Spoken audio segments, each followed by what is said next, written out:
Welcome to the She Said Privacy, He Said Security podcast. Like any good marriage, we will debate, evaluate, and sometimes quarrel about how privacy and security impact business in the 21st century.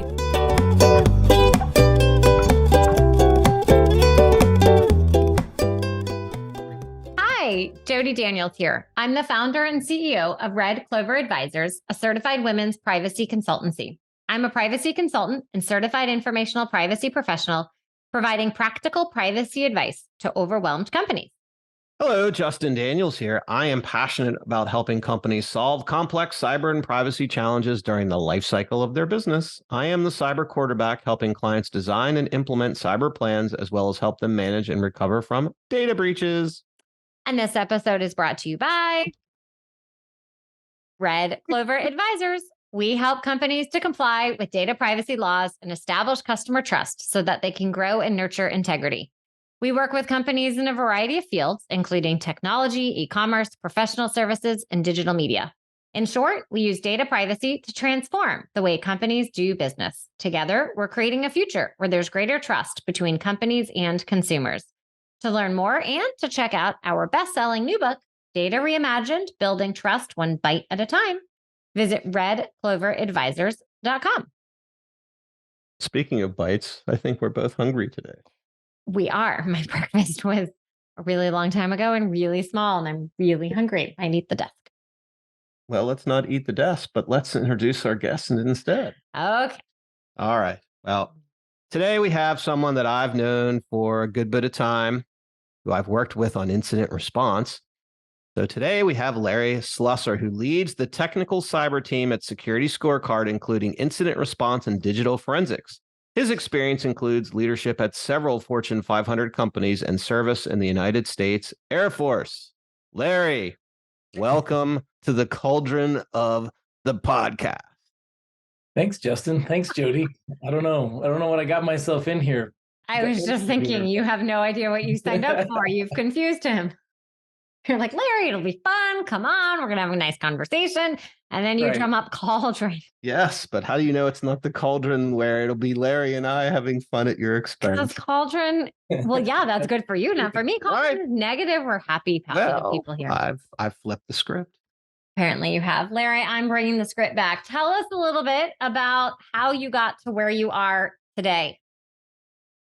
Fair enough. Good question. And Justin told me I need to be brief. So that's always a challenge. Love a good story. And my route to cybersecurity actually is a pretty good story. I'll do the Reader's Digest condensed version. Hopefully some of your listeners are old enough to remember Reader's Digest and the condensed version of stories.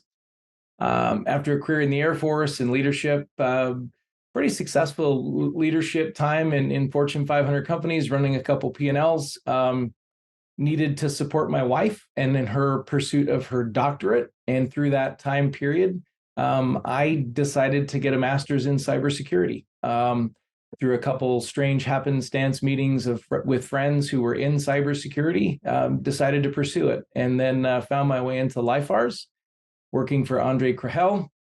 And he really, I refer to Andre very positively as the cyber Yoda. I think he was there when the internet was invented, a lot of incident response experience in several countries, and really just learned a ton from Andre about incident response, taking care of clients, and really enjoyed being a first responder in the cyber world. SecurityScorecard purchased LifeArs a year ago this week.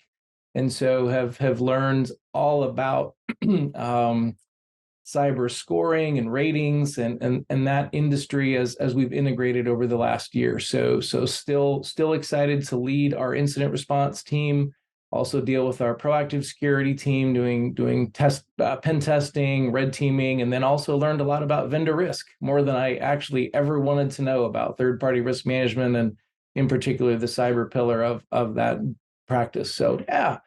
So that's kind of here. I met Justin through two live incidents, 2 or 3. So I would say the best part of my job, and hopefully Justin and I are going to get to do this together, is tabletop exercises. Really enjoy seeing the chaos of the cyber war, the decision making in an imperfect environment with information that's maybe haphazard part of the time, and seeing executive teams struggle in practice with what Justin and I actually see them go through in real incidents when it's not fun. It's the worst day of their career, and all those dynamics that come along. So, all right, that was not brief. Thank you guys for giving me a chance to answer that question. And cybersecurity is really a great career field. It's so much fun. I really enjoy it. So first, congratulations on the acquisition. That's very exciting. And I'm guessing the goal here is we don't want teams with the cool hashtag IRL in real life. We want them to hang out in Tabletopville. Well said. That could be a new hashtag, Tabletopville. It could be. Could be. I'm trending. Sadly, the threat actor has something to say about that. But both Larry and I would be happy to talk to you about prisoner game theory and the negotiation of ransom. That was a bit of an inside joke. I wondered how soon it would be when you would insert game theory. No, I have to varnish my humor weapons when I can. So that was with that in mind, Larry, talk to us a little bit about, because one of the ones we handled last year was a first for me, but what are some of the newest challenges you're seeing in incident response from those pesky threat actors? I would say, and I have a soapbox, but I'd go out of the picture if I stood up on it too far. I think the word ransomware gets universally used, whether it's data exfiltration and extortion, whether it's actual ransomware that encrypts or zips up a client's environment. So I find it interesting to hear that ransomware cases, or at least payments, have gone down. There seems to be some recent press saying less ransomware. I'm not sure that's true as it's applied to data exfiltration cases where we deal with data extortion, which is what Justin, what you and I worked on in that case. That actually, so I would say what we're seeing is a little more of threat actors gaining entrance into an environment that they're not supposed to be in. Then they move around for a while, anywhere from typically 10 days to, we did one about a year ago where the threat actor had been in there about 8 weeks. It was a municipality, a fire department, and they were trying to find data to weaponize. So that's kind of the modus operandi: find data to weaponize or dollarize. And then at that point, they make a decision on encrypting the environment completely, partially encrypting the environment to let the victim know we were in here and we had control of your environment, and we chose to only partially encrypt you, but we stole data. Or the third kind of option is they'll just exfiltrate data and then hold that out for extortion. So all that seems to be incorporated into ransomware. I think we as a group of service providers and to those who study this, we need to be better at differentiating some of the different categories. Off my soapbox now. So what's the trends? We're moving from ransomware 100% to, say, 50% ransomware and 50% data exfiltration with extortion demands. Well, that sounds like quite the lovely combination. Indeed.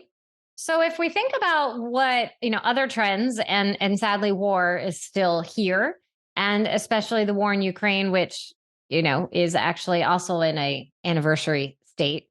What are you seeing about how the impact of that war has on incident response cases? Are you seeing an increase in those? And what might your crystal ball be going forward? My crystal ball is not very accurate. As I'm still working as an incident responder, haven't got the lottery numbers yet. So I don't know how good it is.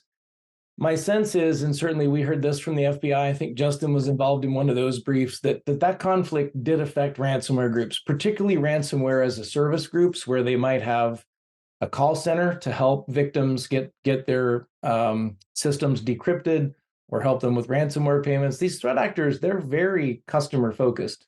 And that's actually something that a lot of executive teams aren't aware of when we go through the tabletops and we talk about ransomware as a service. Suncrypt is a group that has a phone call service. They also, if you don't pay, they will call your executives or your executive spouses. We've seen that in a number of cases. It's not necessarily a threatening voicemail, but it does ask the recipient to encourage their significant other or themselves to come to the negotiating table. So I think my answer to your question is it definitely affected groups. negotiations that used to only last a week or two sometimes could go 4 and even 5 weeks, depending on how the game theory was applied that Justin mentioned earlier.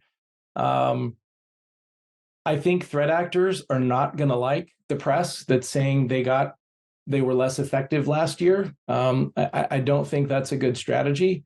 I think we're going to see them work harder and faster. And I think on the future, in the big crystal ball, I would say AI is going to dramatically change the environment, possibly not for the better until we're ready to deal with that threat as threat actors start to get a hold of that technology.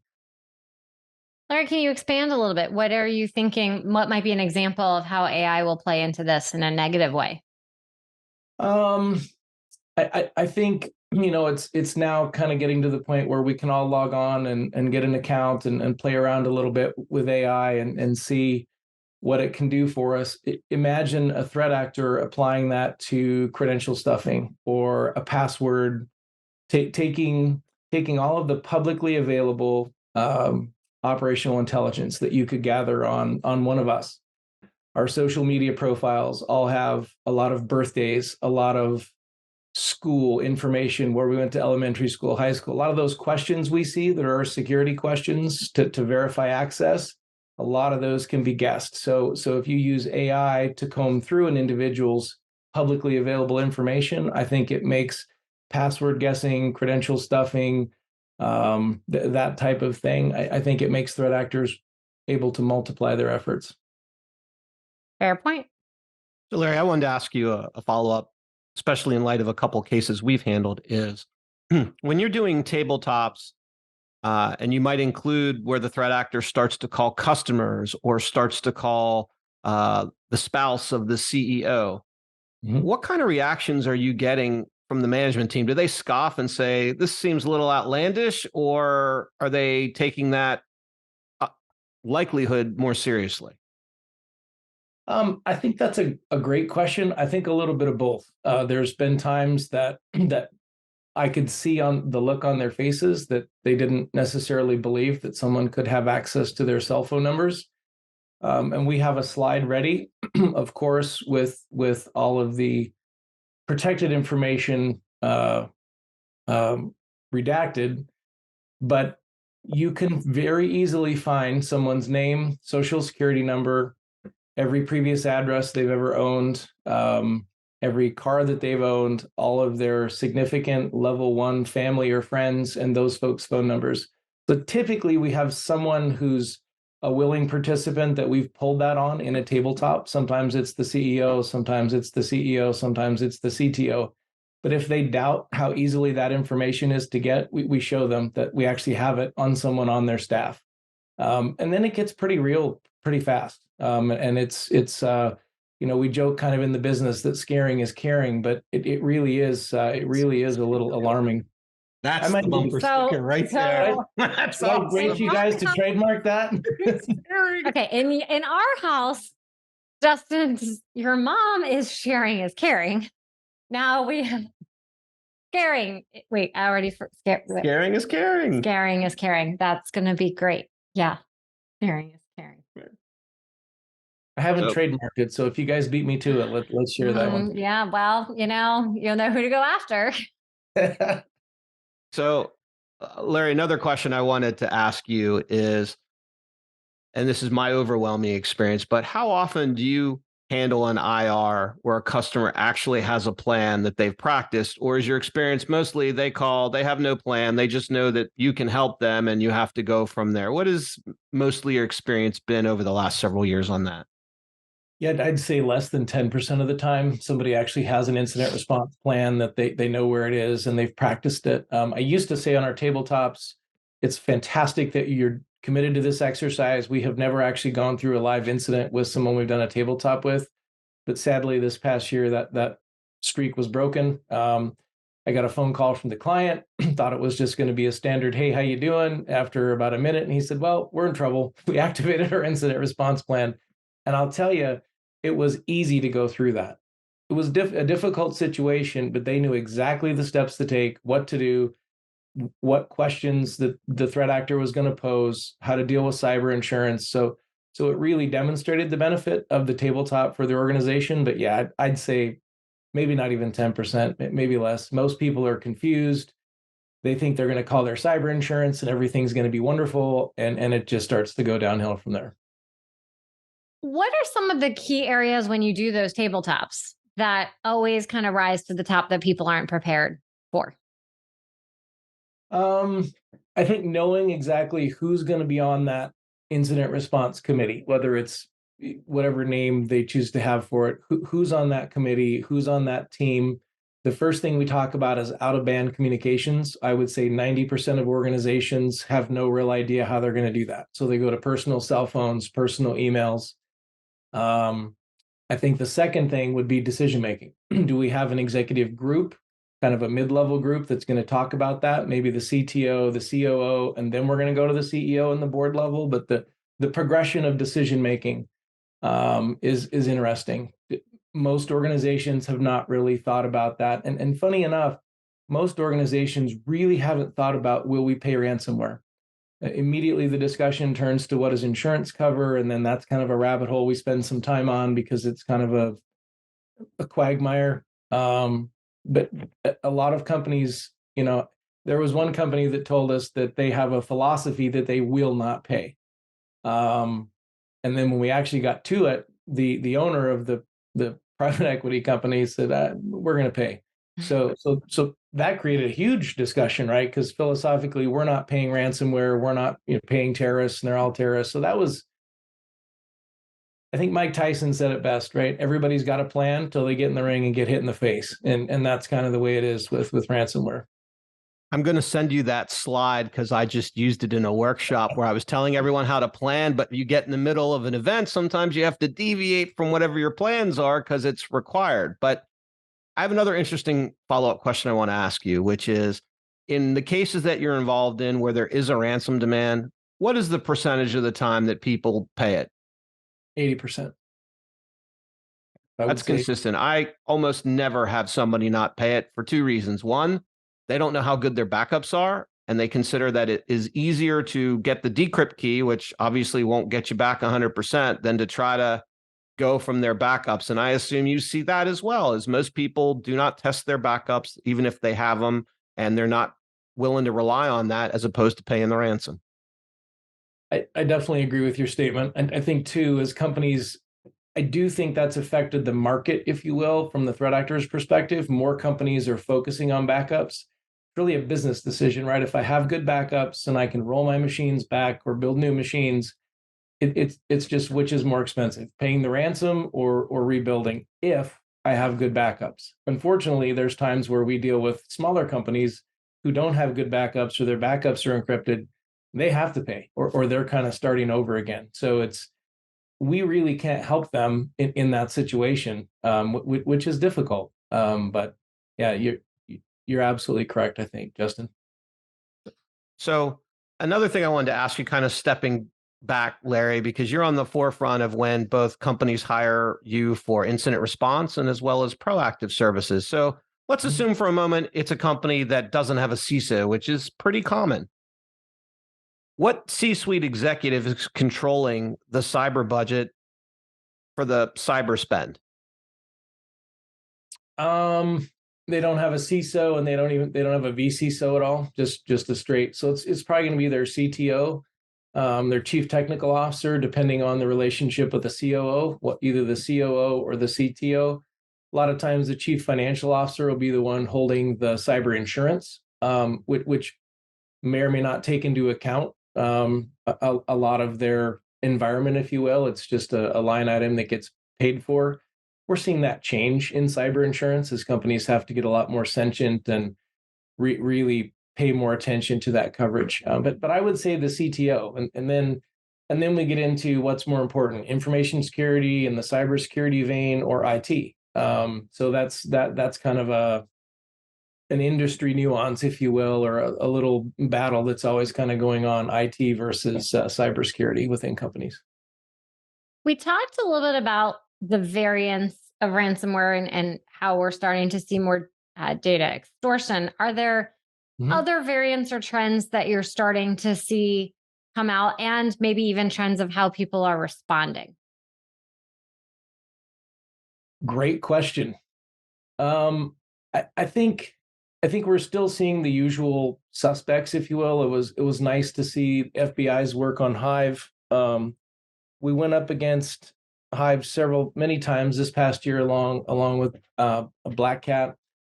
I think ACERT is kind of a new one. The interesting twist they have is a pop-up window to email them, and then after the email, then you follow that through to the chat, which is a little bit different take on it. And then Scarecrow appears to be kind of a version of Conti, which has been very successful. They have a shared algorithm, so there's some some similarity, I guess, at a root level. But I think those two are probably the most recent that are coming out that I can talk about.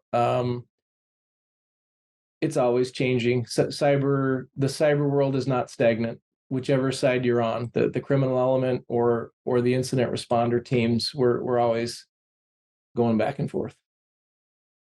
Well, does not sound lovely. Rather scary for our company.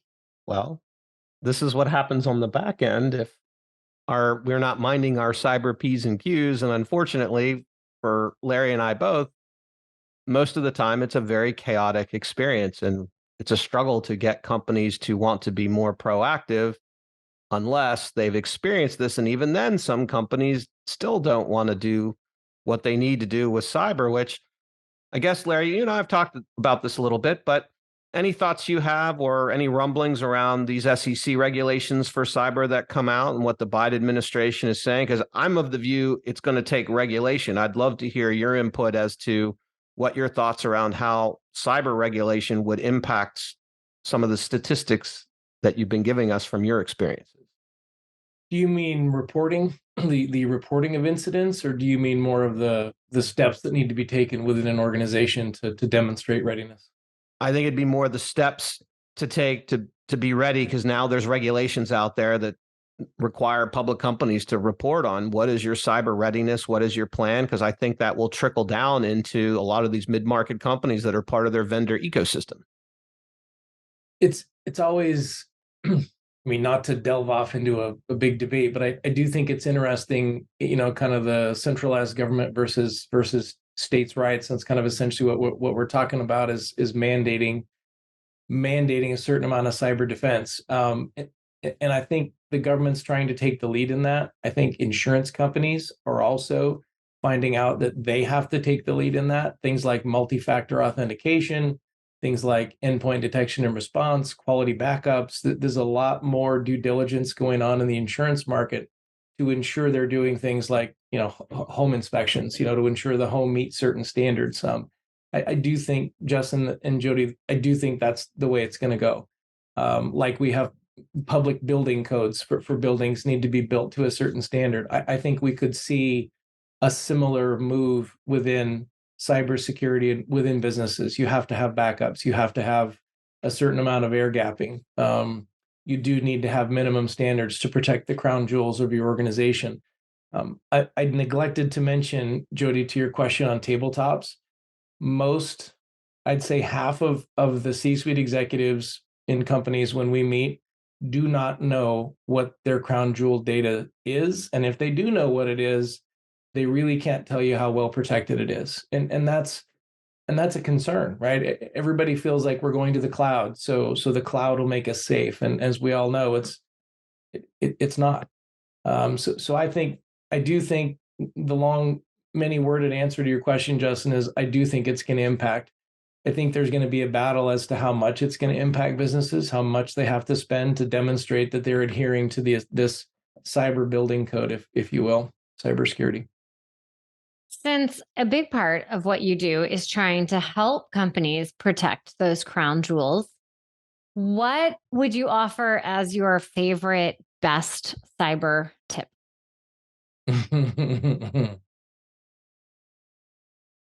Wow. You said she was going to ask good questions, Justin. Holy smokes. I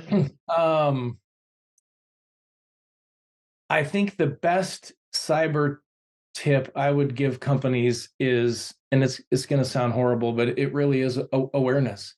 I would try to get aware of what are my crown jewels, am I prepared for an incident, and what can I do to work on preparedness? There are a lot of tools. We are being inundated with tools that all are going to make us more secure.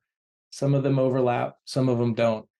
But I think rather than just spending a lot of money on tools, take some time and have some awareness and get some education. If I had to pick one tool, if you were really pinning me down, I think endpoint detection and response, although it's not cheap, it is a necessity. And I've seen a very well-known company that had a lot of different tools. They didn't have a quality endpoint detection and response on sitting on their endpoints, watching for the bad guys. That's not an antivirus system. It's antivirus on steroids. It allows you to hunt and destroy bad guys, and it's not cheap, so it's hard for smaller businesses to do. But I would say having an EDR out there is a good necessary tool. Justin, agree or disagree? I think that's a great tool. I think you hit the nail on the head, is affordability and willingness to spend the money on that. Because let's be honest, buying EDR is kind of like putting new windows on my house. It's something like I have to do, but I'm not real excited to do it, and it's not cheap. I like my windows. I like my new windows. Yes. I was very excited the year we did new windows. I heard it too. He said you get new windows. I didn't hear him volunteer to wash, but he did say. No, we did. We got new windows a couple of years ago, and I love my new windows. So see, nice. EDR can be cool and fun. Okay. I would agree with that. Very nice. So Larry, what do you like to do for fun when you're not helping clients respond and handle data breaches? So I enjoy mountain biking. Not super technical, dangerous, off edge of cliff stuff, but just, a little bit so you can feel like you're off-road on a mountain bike. I really enjoy that. And then I have a wood fire pizza oven that I built that I really enjoy having family and friends over and cooking up pizzas. So those are kind of my two little pursuits that I like to do. Pizza sounds good. And you two will have to coordinate some type of mountain biking experience. I think so. The next time I'm out in Larry's neck of the woods, we'll be going. There's a lot of cool places near him to go. There's a lot of cool trails. Yeah, absolutely. Definitely. Well, Larry, thank you so much for sharing all this wealth of knowledge with us. Where could people connect and learn more? Great question. SecurityScorecard.com would be a great resource. And you could, that's probably the best resource, SecurityScorecard.com, to learn more about what we do. And then within that, you can click on the cybersecurity technical team and meet the rest of the team that helps businesses out. Wonderful. Well, Larry, thank you again. We're really grateful for your time here today. Thank you, guys. It was a pleasure to be a part of it. Thank you. Thanks for listening to the She Said Privacy, He Said Security podcast. If you haven't already, be sure to click subscribe to get future episodes and check us out on LinkedIn. See you next time.